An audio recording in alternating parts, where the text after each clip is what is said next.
بسم اللہ الرحمن الرحیم۔ بے شک ہر قسم کی تعریف و ثنا اللہ ہی کے لیے ہے۔ اے ہمارے رب، ہم تیری ہی تعریف کرتے ہیں اور تجھی سے مدد طلب کرتے ہیں، تجھی سے مغفرت کا سوال کرتے ہیں اور تجھی سے توبہ کرتے ہیں۔ ایک عربی شاعر کہتا ہے، ساری تعریف اللہ کے لیے ہے جو جمال اور فضل والا ہے، جو کامل نعمت دینے والا اور بکثرت عطا والا ہے۔ اور میں گواہی دیتا ہوں کہ اللہ کے علاوہ کوئی معبود برحق نہیں ہے، وہ تنہا ہے، اس کا کوئی شریک نہیں ہے، جس نے مومنوں کے دلوں کو نیکی، شفقت، رحمت اور نور سے بھر دیا۔ اور میں گواہی دیتا ہوں کہ ہمارے نبی اور پیشوا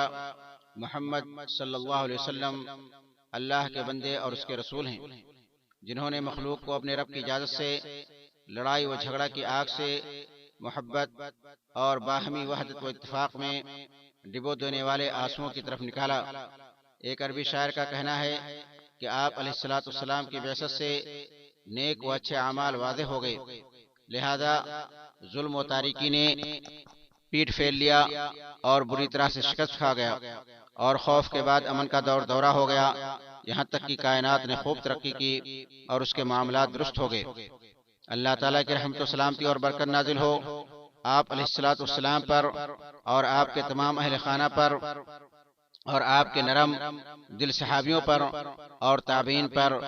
اور ان سب پر جو احسان کے ساتھ ان کی قیامت تک اتباع کریں۔ اما بعد، جان لیجئے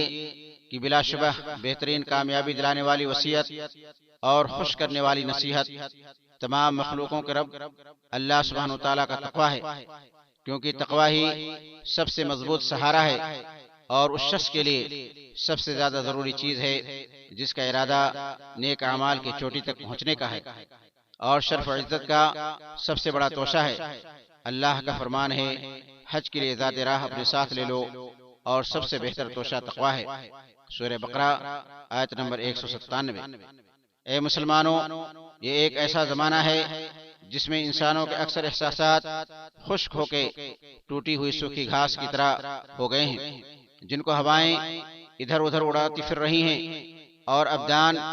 اپنے جواہر الفت و محبت سے سوکھ کے سایہ کی طرح ڈھانچہ میں تبدیل ہو گئے ہیں، جبکہ اللہ سبحانہ وتعالیٰ نے ان جسموں کو پیدا کیا تھا تاکہ وہ بہترین و اچھی طبیعتوں کے پناہ گاہ ہوں اور عام نیکی کا سرچشمہ اور نفع بخش اخوت و بھائی چارگی کا گھاٹ ہوں۔ ان حالات میں ایک ایسا پریشان کن مسئلہ ظاہر ہوا ہے جس کے احساس کے نیچے بہت سارے گھر اور خاندان دبے ہوئے ہیں، اور جن کی تکلیفیں اور حسرتیں اس وقت اور زیادہ ہو جاتی ہیں جب وہ اپنے کمروں میں بند ہوتے ہیں۔ بلا شبہ یہ سماجی خلل زور و زبردستی اور حسی و معنوی تکلیف ہی کی ایک قسم ہے، اور یہ مسئلہ اللہ سبحانہ وتعالیٰ آپ سب کا نگہبان ہو گھریلو تشدد کا مسئلہ ہے، جو آج کل بہت سارے معاشروں میں پھیلا ہوا ہے، جس کے نتیجہ میں بلند سماجی تعلقات، نمو پذیر اخلاقی اور روحانی روابط اور مشفق انسانیت سے متعلق نرم و گداز تعلقات تباہ ہو رہی ہیں۔ اے مسلمانوں، بلا شک اسلام نے جن اہم پہلوؤں پر بہت زیادہ توجہ دی ہے اور ان کی خصوصی نگہداشت فرمائی ہے، ان میں ایک پہلو فیملی، گھر اور اس کی پائیداری اور اس کے افراد و فرزندوں کے درمیان آپسی اتفاق و اتحاد اور باہمی رحمت و محبت کا پہلو بھی ہے، کیونکہ یہی سماج کے سعادت کی بنیاد اور اس کے استقرار اور پائیداری کی ضمانت ہے، اور وہی اس امت کے تہذیب و تمدن اور مجد و بزرگی کی تعمیر کے لیے سب سے بڑا ذخیرہ ہے، جس کے پہلوؤں میں محبت، الفت، رحمت اور نرمی کے جھنڈے لہراتے رہتے ہیں، کیونکہ اس کے ذریعہ ایک ایسا ممتاز سماجی نظام تشکیل پاتا ہے جو مغز و جوہر کے اعتبار سے بہت ہی صاف و ستھرا ہوتا ہے اور اقدار و روایات پر مبنی ایک ایسا نظام وجود میں آتا ہے جو نفس کی گہرائیوں میں روشنی بکھیرتے ہوئے جڑ پکڑ لیتا ہے، جس میں کہ محبت کے جذبات پوشیدہ ہوتے ہیں، خلوص و اخلاص ہوتا ہے، اور بہت ہی زیادہ محبت و عشق میں گرفتار شخص کے ملاپ کی طرح ملاپ اور ملن ہوتا ہے، اور جس میں بغض و کینہ سے دوری ہوتی ہے، ظلم و جور اور قطع تعلق سے کنارہ کشی ہوتی ہے، اور عداوت و دشمنی بھڑکانے سے پرہیز کیا جاتا ہے۔ اے امت اسلامیہ، آج کے اس دور میں جو بھی بعض اسلامی گھرانوں کی موجودہ صورتحال پر غور و فکر کرتا ہے تو اس پر خوف و دہشت اور حیرانگی دونوں ایک ساتھ طاری ہوتی ہے، کیونکہ وہ اپنے ارد گرد بہت زیادہ عوامل اور اسباب کا مشاہدہ کرتا ہے جو اس کی عمارت کو ڈھانے اور اس کے ارکان کو متزلزل کرنے کی کوشش میں مصروف ہوتے ہیں اور اس کی کشتی کو ڈبونے میں سرگردہ نظر آتے ہیں۔ اور یہ سب کچھ طرح طرح کی بیکار فکری جنگ اور واضح تہذیب و تمدن، اقدار و روایات کو چیلنج کرتی ہوئی سرکش موجوں اور زبردست تباہ کن سیلابوں کے درمیان انجام دیا جا رہا ہے، جس کو فکر و ثقافت اور اخلاق و کردار سے محروم لوگ مختلف ذرائع ابلاغ کے ذریعے رواج دے رہے ہیں، جس میں بہت ساری شرعی محکم، ٹھوس اور ثابت شدہ چیزوں کو چھوڑنے کی دعوت دی جاتی ہے، اور جس میں مذہب اسلام کے دینی طور پر تسلیم شدہ اور بدیہی طور پر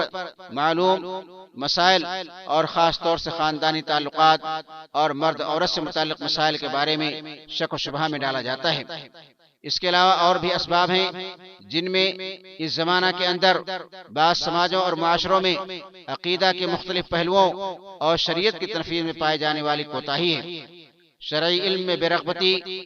اور میاں بیوی میں سے ہر ایک کا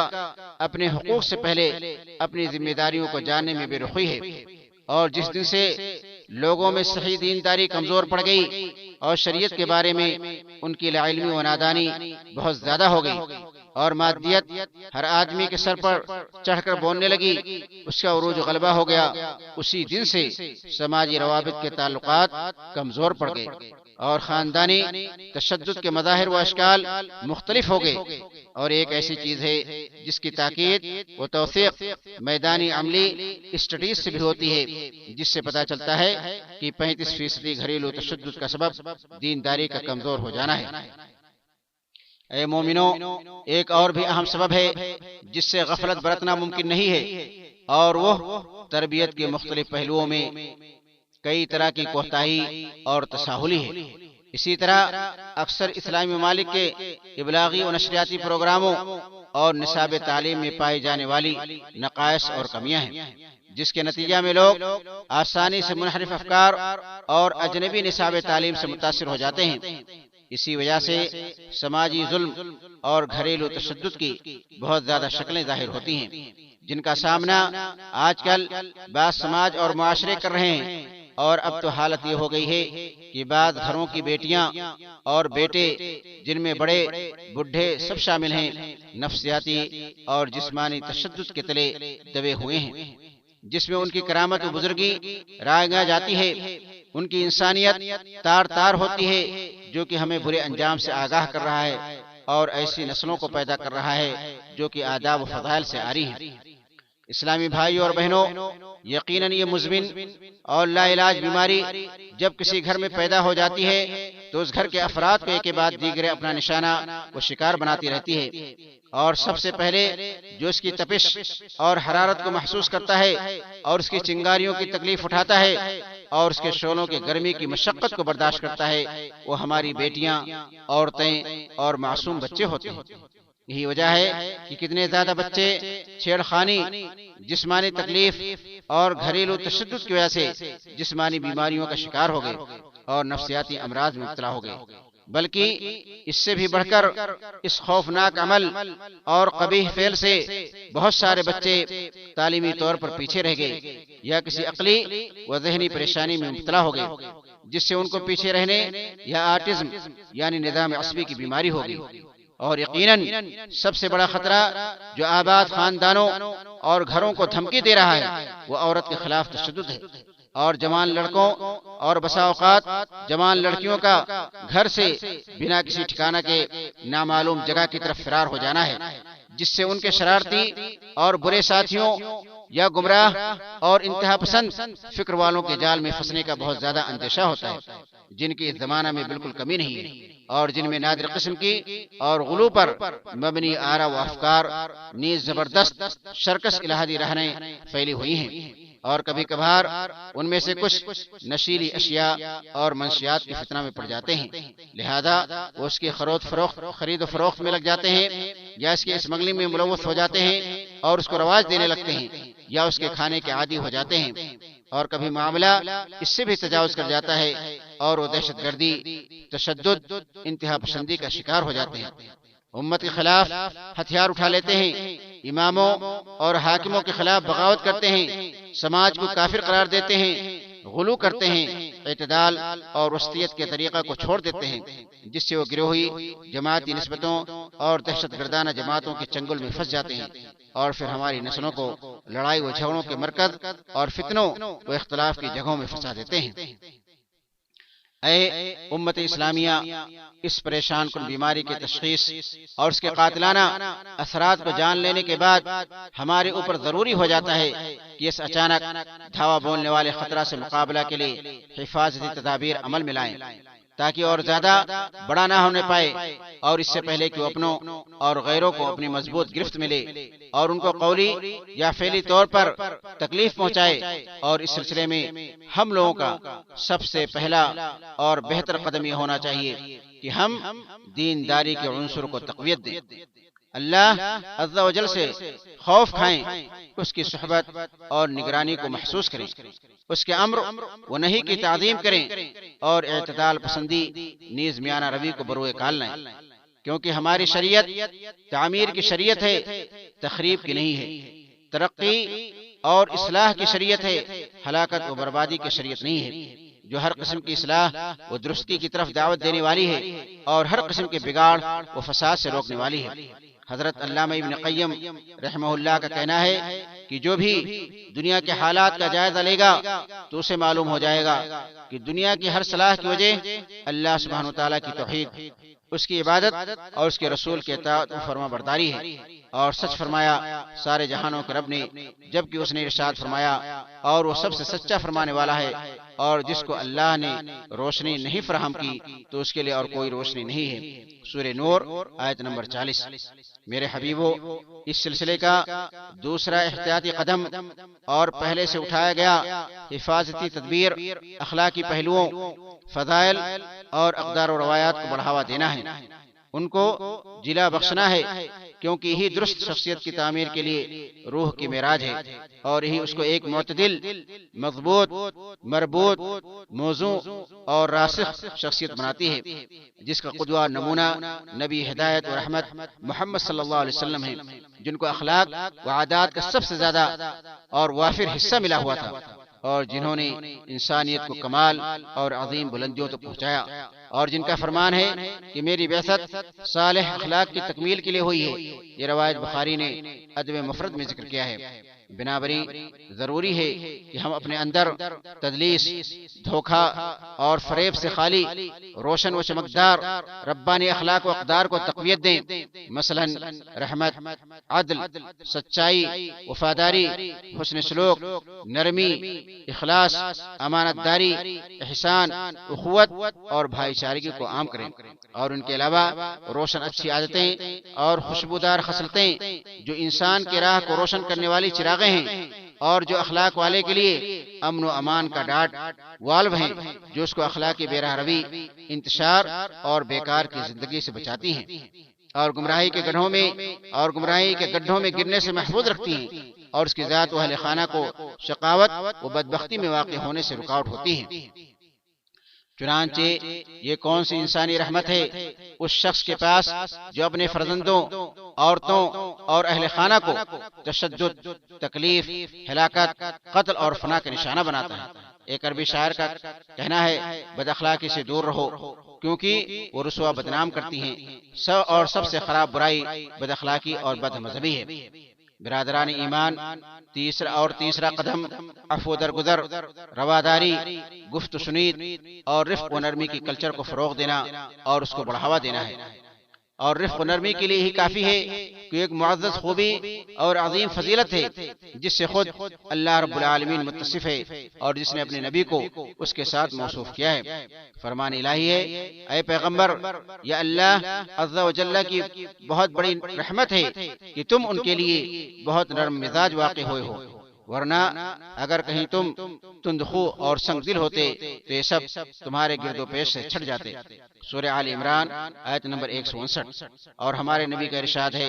بلا شبہ اللہ تعالی مہربان و نرمی والا ہے، نرمی کو پسند کرتا ہے اور نرمی پر وہ سب کچھ عطا کرتا ہے جو تشدد پر نہیں عطا کرتا ہے۔ مسلم۔ اور نرمی سے صرف خیر ہی خیر حاصل ہوتا ہے، اور وہ تشدد و سختی کی بیماریوں کے خلاف فرد، گھر اور سماج کے لیے مضبوط قلعہ ہے، جیسا کہ پیارے نبی صلی اللہ علیہ وسلم نے فرمایا کہ جب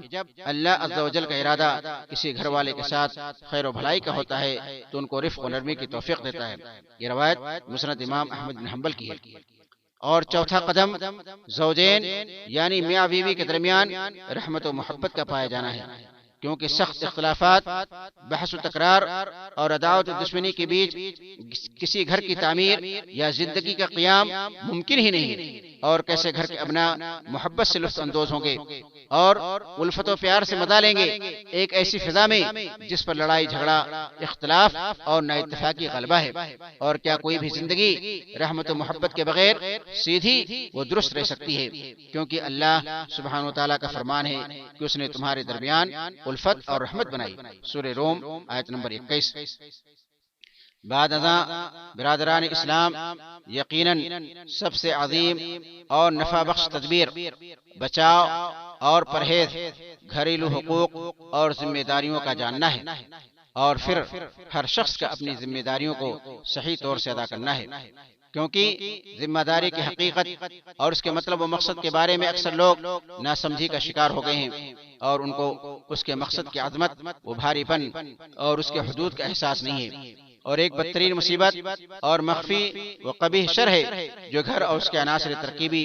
پھر امت اور اس کی طاقت و قدرت کو تباہ و برباد کر رہا ہے۔ چنانچہ یہ والدین کی عظیم ذمہ داری ہے، یہ والدین کی عظیم ذمہ داری ہے کہ اپنے فرزندوں کی شخصیت کی تعمیر، صحیح عقیدہ، اپنے دین و اپنی امت کی وراثت پر فخر اور اپنے وطنوں کی تعمیر و ترقی اور امن کی بنیاد پر کریں، اور ان کو ایمان، ہدایت، خیر اور فضیلت کے دائرے میں رکھیں، جس سے وہ نہ صرف عقائدی، اخلاقی اور فکری طور پر محفوظ ہو جائیں گے، بلکہ وہ خفیہ اغراض و مقاصد اور اپنے گرد و پیش کے اثرات کا سامنا کرنے میں قوی و طاقتور ہو جائیں گے، باطل کی مار کے سامنے شکست نہیں کھائیں گے، اور نہ ہی نقلی جعلی افکار کے سامنے کمزور ہوں گے۔ لیکن یہ سب کے سب خطروں اور بحرانوں کے اچانک دھاوا بولنے سے پہلے کے نفع بخش تدبیریں اور مفید اسباب اور کافی گارنٹیاں ہیں۔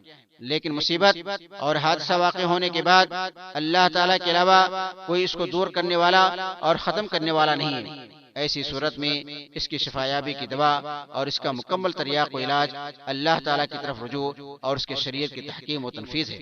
اور اللہ ہی سب کے حالات کو دنیا و آخرت میں درست کرنے کا ذمہ دار اور مسئول ہے۔ بلا شبہ وہ سب سے بہتر مسئول اور سب سے کریم ذات ہے جس سے امید رکھی جاتی ہے۔ میں اللہ کے ذریعہ شیطان مردود سے پناہ مانگتا ہوں۔ فرمان الہی ہے، اے لوگو جو ایمان لائے ہو، جانتے بوجھتے اللہ اس کے رسول کے ساتھ خیانت نہ کرو اور اپنی امانتوں میں غداری کے مرتکب نہ بنو۔ سورہ انفال آیت نمبر 27۔ اللہ تعالی ہمارے اور آپ کے لیے دونوں وحی یعنی قرآن و حدیث میں برکت عطا فرمائے، اور ہمیں و آپ کو ثقلین یعنی انس و جن کے سردار کی سیرت و کردار سے فائدہ پہنچائے۔ میں اپنی یہ بات کہتا ہوں، اور اللہ بزرگ و برتر سے اپنے لیے، آپ کے لیے اور تمام مسلمان مردوں عورتوں کے لیے ہر قسم کے گناہ سے مغفرت طلب کرتا ہوں، لہذا آپ سب بھی اسی سے مغفرت طلب کیجیے اور اسی سے توبہ کیجیے، بلا شبہ توبہ کرنے والوں کو بخشنے والا ہے۔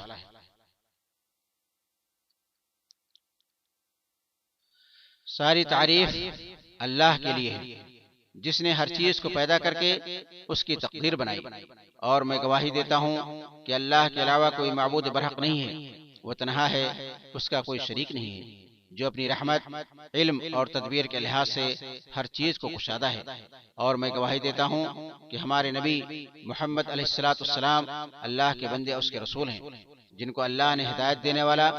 خوشخبری سنانے والا اور ڈرانے والا بنا کر بھیجا، جو اللہ کی طرف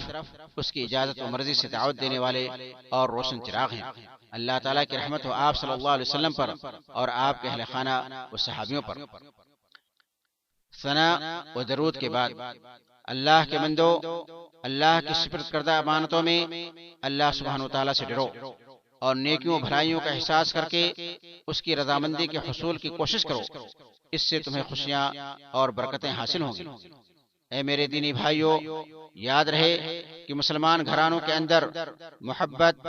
رحمت اور سعادت اپنے افضل ترین مظہر اور سب سے خوشبودار پھول کی شکل میں صرف انہی صورتوں میں پائی جائے گی جب اسلامی گھرانوں کے سروں پر چھوٹے چھوٹے امور سے غفلت برتنے کے معاہدہ کا تاج ہو، اور دانش مندانہ درست رائے کی سخت حاجت کا احساس ہو، باہمی سچا مشورہ ہو، مقصد پر مبنی نصیحت ہو، اور تعمیری صاف ستھری تنقید ہو۔ ایک ایسے محبت کرنے والے کی طرف سے جو بلند امور تک پہنچنے کی خواہش رکھتا ہے اور جس کا نفس بغض،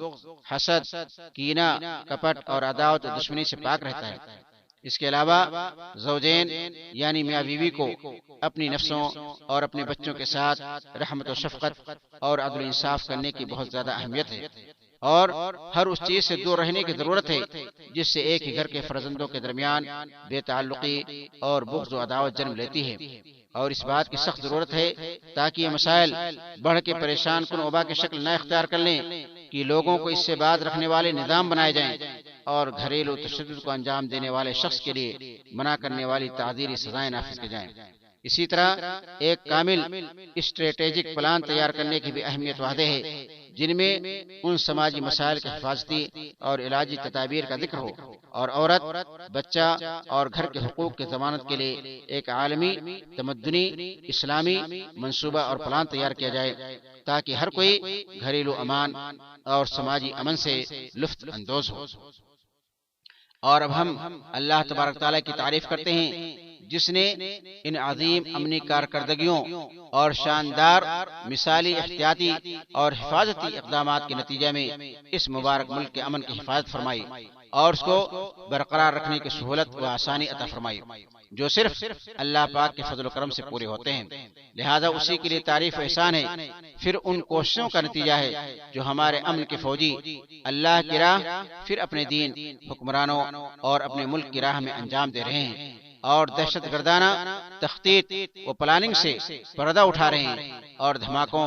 اور وہ دہشت گردی کے واقعات میں ملوث باغیوں، فسادیوں و مجرموں کو پکڑ رہے ہیں اور ان کو عدالت نیز شرعی فیصلہ کے لیے پیش کر رہے ہیں، جس کی وجہ سے گھات میں لگے ہوئے زیادتی و جارحیت کرنے والوں پر اللہ کے فضل و کرم سے موقع ہاتھ سے نکل جاتا ہے۔ اسی طرح انسداد منشیات کے میدان میں بھی ہمارے جوانوں نے بہت زیادہ کوششیں کی ہیں اور عظیم کارکردگیاں انجام دی ہیں، جس کے نتیجہ میں اسمگلروں اور اس کے رواج دینے والوں کو پکڑا گیا اور ان پر اللہ کا حکم نافذ کیا گیا۔ اور انشاءاللہ ملک حرمین شریفین کا امن اور اس کے فرزندوں کا اتفاق و اتحاد اور وحدت ہمیشہ کی طرح ایک سخت چٹان کی مانند باقی رہے گا، جس کے سامنے بغض و کینہ پرست اور حسد کرنے والوں کی تیریں بیکار ثابت ہوں گی۔ فرمان باری تعالیٰ ہے، اور ظلم کرنے والوں کو عنقریب معلوم ہو جائے گا کہ وہ کس انجام سے دوچار ہوتے ہیں۔ سورہ شعراء آیت نمبر 227۔ اور اب جان لیجئے اللہ آپ سب پر رحم فرمائے کہ لفظی طور پر سب سے زیادہ تر و تازہ کلام اور وعد و نصیحت کے لحاظ سے سب سے نفع بخش کلام اس ذات کا کلام ہے جس نے قرآن مجید نازل فرمایا، اور جس نے اس کی تحریف و تبدیل سے حفاظت کی ذمہ داری لی، اور جس نے اپنی مضبوط اور محکم بات اور سب سے سچی نازل کردہ کتاب میں فرمایا کہ یقیناً اللہ اس کے فرشتے نبی پر درود و سلام بھیجتے ہیں۔ اے ایمان والو، تم لوگ بھی نبی پر بکثرت درود و سلام بھیجا کرو۔ ایک عربی شاعر کہتا ہے، پھر درود و سلام بھیجو احمد پر جو کہ بنو نوع انسان میں سب سے افضل و برتر ہیں، اور ان کے اہل خانہ پر، معزز صحابیوں پر، اور ان سب پر جو احسان کے ساتھ ان کی راہ پر چلنے والے ہیں۔